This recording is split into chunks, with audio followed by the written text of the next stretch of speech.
ఇయాలటి ముచ్చట తెలుసుకుందాం కానీ ముందుగా ఎట్లా చూద్దాం.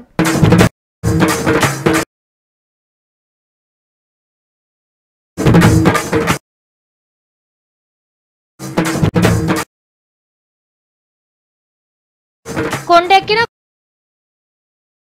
కోడికూర రేటు అవసరం లేదు మసాలా ఘాటు.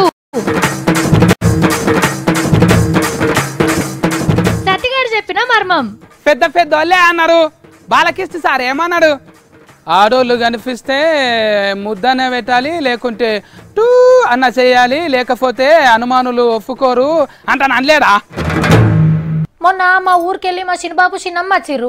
రాక వచ్చిందని ఇంత కూర తెద్దామని చికెన్ షాప్కు అయినా ధర చెప్పే వరకు నాకు ఆనే చికెన్ గుని వచ్చినంత పని అయింది. గంతగానో మా రేట్లు. పోనీ వచ్చిన చుట్టాలకు మర్యాద చేయకుంటేనేమో మాట వస్తుందాయే. ఏం చేసిన పైసలు ఆడలే. ఇక ఏం చేయలేక 4 కోడిగుడ్లు గోలిచి పెట్టినా. కానీ మా ఊళ్ళు ఏమనుకున్నారో ఏమో. మంచిగా గిన్నెల అంచుకు కోడి తునకలు పెట్టుకొని తింటుంటే ఇంకో 2 బుక్కలు ఎక్కువనే పోతాయి కదా. నోట్ల నీళ్లు ఊరి దుఃఖనకాడి కూరికే రాయింతా. రేట్లు చూస్తే గుడ్లు తేలేస్తారు. కిలో కోడి చికెన్ 200లకు మీదనే అయింది. ఇక తోలు తీసిపిచ్చి తీసుకుంటే ఇంకో 50 ఎక్కువనే. అందులోకి నూనె, ఎచ్చం, మసాలా, ఉప్పు, కారం కలిపితే అదొక 50. అంటే 250 300 రూపాయలు పెట్టంతే కోడి కూర పొయ్యి మీదకి ఎక్కరన్నట్టు. పోనీ అర్ధ కిలోనన్నా తెచ్చుకుందామంటే 4 ఇంట్లో ఎవరి ముక్కులో పెడతాము గా తునకలు. కొన్ని వద్దుల దాకా కోడి చికెన్ కంటే చింత పులుసే విసుక్కొని తిన్నదే నాయము. కోడిగుడ్లు కొనబోయినా కూడా 5-6 రూపాయల కోటి అమ్ముతున్నారు. ఇకేం కొంటాము? నోటికి తునకలు దూరం చేసిన పుణ్యమంతా మన సూరన్నదే. ఎండలు జరసుడు జరిస్తే దెబ్బకు సగం కోళ్ళ ఫారాలు ఖాళీ అయినాయంట. ఈ 15-20 రోజులలోనే 30 లక్షల కోళ్ళు కోతకు రాకుండా కూత పెట్టకుండా ఫుటుక్కుమన్నాయంట. 100-120 కోట్లు లాస్ అయినరంట కోళ్ళ ఫారాలు నడిపించేటోళ్ళు. ఎండల బుగులకు కొన్ని కోళ్ళు గుడ్లు పెట్టుడే బంద్ చేసినాయంట. మళ్ళీ ఇప్పుడు లగ్గాలాయే, పండుగలు, దావతుల సీజన్ ఆయే. మళ్ళీ ఏడికెళ్ళి సరిపోతాయి కోడి చికెన్ తునకలు. అవో గందుకే కోడి కూర ధర కొండెక్కింది అన్నట్టు. గీ ఆయితారం నాకు ఉద్దిర భోజనమే అయ్యేటట్టున్నారా నాయన. నేను కూడా గా కోటన లెక్కనే దూలానికి కోడిని తలిగేసి తిందామన్నా కూడా కోడి దొరికేటట్లేదు. ఇక ఫోన్లోనే కోడి చికెన్ బొమ్మ చూసుకుంటా తినాలేమో పచ్చి పులుసు మెతుకులు. దినం మన మొగలు ముఖం తప్పకుండా చూస్తాం. అవును కదా? అవును. మా ఇంట్లో రోజు మేము అందరు ముఖాలు చూస్తాం. ఆఫీస్కి పోయినా కూడా గంతే అని అంటురా ఏంది? వీళ్ళు కాదు నేను చెప్పేది ఏరేది. ఆ ఫేస్ని చూడకుంటే మనకు పూట గడవది. మన ముఖం ఎట్లున్నా ఆ ఫేస్కు మాత్రం గింత కూడా మరకలు పడనీయం. మన బతుకు నడిచేదే ఆ ముఖంతోని. ఇంకా అర్థమైతే లేదా? సరే తిండి సప్పుడు దాకా వార్తేస్తున్నా చూసేరి. దేశంలో ఎన్నో నోట్లు మారినాయి గాని గాంధీ తాత బొమ్మ మారలేదు. అది కూడా ముషిముషిగా నవ్వే బొమ్మ. తాత పోటువ ఒక్కటే ఎందుకు పెట్టాలే? దేశం కోసం కొట్లాడినోళ్ళు చాలా మందే ఉన్నారు. వాళ్ళే కూడా పెట్టాలని ఈ నడుమ జోరుగా ప్రచారం నడుస్తుంది. కానీ నోట్లు అచ్చుపోసే ఆర్బీఐ ఆఫీసర్లు గాంధీ తాతను తప్ప ఇంకొకరి బొమ్మ పెట్టుడు కుదరదంటే కుదరదని సాఫ్ సీదా చెప్పేస్తుండ్రు. దానికో లెక్క కూడా ఉన్నదట. ఇంత పెద్ద దేశంలా ప్రాంతానికి ఒక లీడరు, భాషకో లీడరు, కులానికో లీడరు, మతానికో లీడరు మస్తు మంది ఉన్నారు. కానీ వాళ్ళు దేశం అంతటా తెలవకపోవచ్చు. అదే గాంధీ తాత అయితే అందరికి తెలుసునని తాతకు జై కొడుతుండ్రట. గుళ్ళు, గోపురాలు, కట్టడాలు, బొమ్మలు పెడతానట దొంగ నోట్లు అచ్చుపోసేటోళ్ళు ఈజీగా కాపీ కొట్టేస్తారట.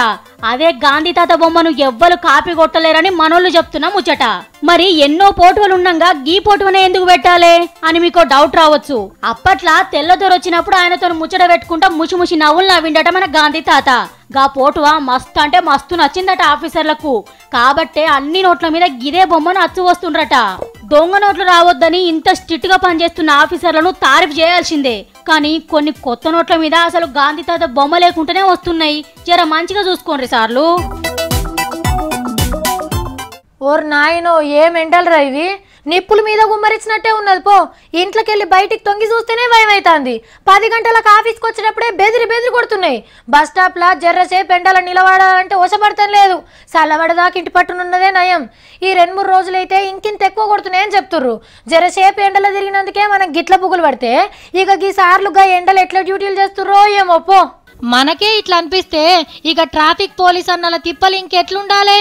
మీదికెళ్ళి దంచుతున్న ఎండ, కింద మండుతున్న డాంబర్ రోడ్డు, సరిసి కొట్టే అగర్ గాడ్పు, ఇట్లా 8 గంటలు డ్యూటీ చేయాలంటే పగటిలే సుక్కలు కనబడతాయి. మనోళ్ళ తిప్పలు చూడలేక మంచి ఉపాయం చేసిండ్రు పెద్దసార్లు. Cool coat తీసుకొచ్చిర్రు. డ్యూటీకి ఎక్కే ముంగట నీళ్ళల్లో తడిపేసుకోవాలి. ఎండలు ఎంత దడుచుతున్నా కూలర్ ముంగట నిలబడ్డట్టే చల్లగా ఉంటది. ఒక్కపారి నీళ్ళల్లో ముంచితే 5-6 గంటలు చల్లగానే ఉంటదట.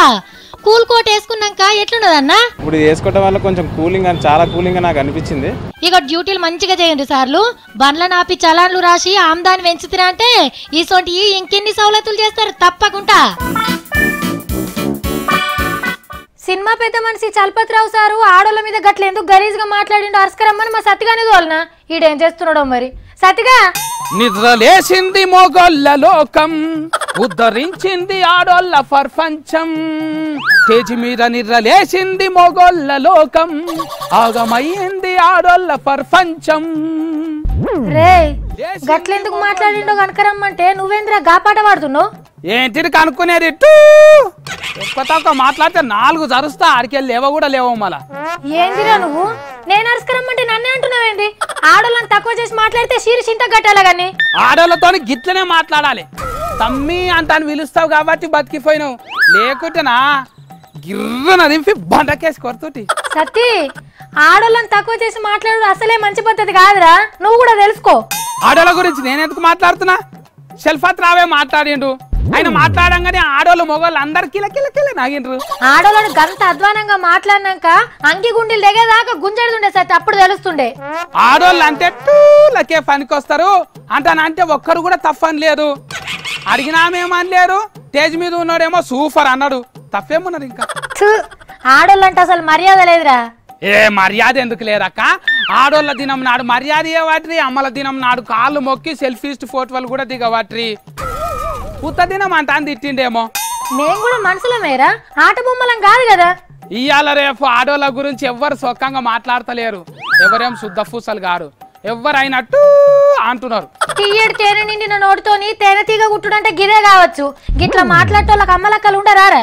గా నడమ కాండ్రవెల్లి కామెడీ చేస్తే అయినా ఒక హీరోయిన్ బెంచ్ సర్కిల్ లెక్కుంటది నిట్టు చూస్తుంటే అంటాను అన్నాడు. అప్పుడు ఆ హీరోయిన్ నాగింది, ఆడు ఉన్నోళ్ళంతా నాగిండ్రు. అంటే ఏందిరా, ఆడోళ్ళు అంటే ఎప్పటికీ గిట్లా నవ్వు అట్లా ఊడేనారా? తెలిసిన వాళ్ళకి ఇట్లా మాట్లాడితే ఇక వాళ్ళకి ఏం గౌరవం దక్కుతుంది? పెద్ద పెద్ద వాళ్ళే అన్నారు. బాలకిష్టి సార్ ఏమన్నాడు? ఆడోళ్ళు కనిపిస్తే ముద్దనే పెట్టాలి, లేకుంటే టూ అన్న చేయాలి, లేకపోతే అనుమానులు ఒప్పుకోరు అంటాను అనలేదా? అన్నాడు. కానీ అప్పుడు ఊకున్నారా? మహిళా లోకం అంత ఒక్కటి కాలేదా? గట్ల అన్నందుకు తిట్టలేదా? అందరికి తిట్టులే కనిపించింది కదా. అసెంబ్లీలో పోయి సంస్కృతంలో సారీ చెప్పిండు. గమనం నాశ్రియ సృష్టి నాశ్రియ అని చెప్పిండు అందరు ముంగట. అంటే ఆడోళ్ళు ఏం చేయలేరు, వీళ్ళతోని ఏం కాదనే ధైర్యంతో ఇట్లా చేస్తున్నారంటవా? చలపతిరావు కూడా అదే అన్నాడు. ఆడవాళ్ళు తిట్టినట్టుగా మీకు అనిపిస్తే క్షమించుండ్రి అంటాని ఈడివ కూడా వచ్చింది, చూడలేదా? అది సారీ చెప్పినట్టేం లేదు, నేను కరెక్టే మాట్లాడినా అని సమర్థించుకున్నట్టే ఉంది. బయటికేమో ఆడోళ్ళు దేవతలు అని కప్పాలు కొడతారు. పొద్దున్న దాకా తెల్ల దాకా డైలాగులు వచ్చే ప్రోగ్రాములే ఆక అవి పబ్లిక్ కంటి తెప్ప కొట్టకుండా చూస్తుంటారు ఇట్లా. ఎవరురా చూసేది? ఎవరో ఒకళ్ళు చూస్తే అందరిని కలిపి ఒకటే గంప కింద గమ్మితే ఎట్లా? ఒక ప్రోగ్రామ్ వస్తుంది అక్క, అందులో అయితే టిరి టిట్టి టిరి టిట్టి చికిలాక చిక్కుతా అంటానా అని ఒకడు, అరే నీ ఫెన్లో మేడుకోయింది అనుకుంటున్నావురా, పక్కింట్లో పోయి పప్పు తెస్తుంది అనుకుంటున్నావా? కాదురా టూ అంటానంటాడు అక్క. అందరు నవ్వుతారు, మార్కులు కూడా ఎక్కువ వస్తాయి. తప్పుగా అక్క, మార్కులు ఎందుకు ఎక్కువ ఇవ్వాలి అందులో? మోగోళ్ళే ఆడోళ్ళు వేసాలు కట్టి ఆడోళ్ళని ఇష్టం వచ్చినట్టు తిడుతున్నారు. తిట్టుకుంటారక్క, ఫొరక కొట్టుకుంటారు. ఆడు టూ ఆమె టూ, ఆడు టూ ఆమె టూ, అందరూ టూయే. ఇక చూసిన వాళ్ళకు కూడా టూయే. అవురా, ఆడోళ్ళ మీద జోకులు వేస్తేనే బాగా నగస్తుంది, అట్లనే బతుకుతారు కదా. అందుకే పొద్దంతా గవే ప్రోగ్రాములు నడిపిస్తున్నారు. ఒక తిండి కాడ పని కాడ వచ్చిన పంచాదులు టీవీలో చూపిస్తే హీట్ కావాక. సరేరా నాయన, అసలు ఆడోళ్ళకి ఇట్లా తిట్టినోళ్ళ మీద జనం ఏమనుకుంటున్నారు సత్తి? ఓ మస్తు తిడుతుండ్రాక. మొగోళ్ళ లోకాన్ని మొగోళ్ళే దద్దరిల్లేటట్టు చేస్తున్నారు. కానీ పాస్బుక్లు వాట్సాప్లలోనే. అది కాదు సత్తి, ఫేస్బుక్ లో వాట్సాప్ లలో చైతన్యం వస్తే ఏమైతుందిరా? అందులో నుంచి బయటకు వస్తే కదా ఏమన్నా ఫాయిదా ఉండేది. అంటే తప్పుగా అనుకోవద్దు, కొందరు పోలీసు వాళ్ళని చూస్తే అరే వీళ్ళకి జాబ్ ఎట్లా వచ్చింది అని అనిపిస్తుంది. ఇంతింత బొర్రలతోని నడుస్తందుకే కింద మీద అవుతుంటారు. పుసుక్కున్న దొంగలు పట్టే డ్యూటీ పడితే ఎట్లనో కాళ్ళ ముంగడికెళ్ళి ఉరుకుతున్నా అందుకోలేకపోతారేమో. కొలువచ్చినాక ఇట్లా తయారవుతుంటారు ఇంకొంతమంది. కానీ ట్రైనింగ్ అయితే ఖతర్నాక్ ఉంటుంది. గీ వార్తలున్న పోలీసారే దానికి సాక్ష్యం. ఖమ్మంలా బాణాలు కొట్టుడు పోటీలు సురువైనాయి. ఎమ్మెల్యే అజయ్ అన్న ఖమ్మం పెద్ద పోలీస్ ఇక్బాల్ సార్ వచ్చిండ్రు.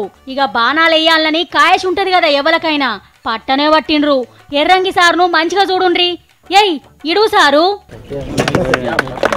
వారెవ్వా సారు మంచి సూటిగాడున్నట్టున్నాడు. ఇంకోటి ఎడుస్తుండు. ఇట్లా పట్ట 10 బాణాలు సూటి పెడితే ఒక్కటి కూడా గురి తప్పలేదు. సారు సూటిని చూసి ఆటగాళ్లే పరేషాన్ అయిండ్రు అనుకో రాదుండ్రి. పోలీస్ కొలువు చేస్తందుకు మస్తు మంది ఉన్నారు. నువ్వు ఒలింపిక్స్ ఆటలకు పోవాలే సారు. బంగారు బిల్లలకు సూటి పెట్టి తెస్తావు.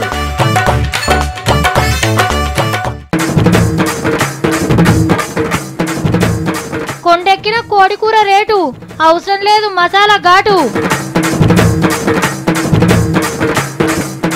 సతిగాడు చెప్పిన మర్మం. పెద్ద పెద్ద వాళ్ళే అన్నారు. బాలకిష్టి సార్ ఏమన్నాడు?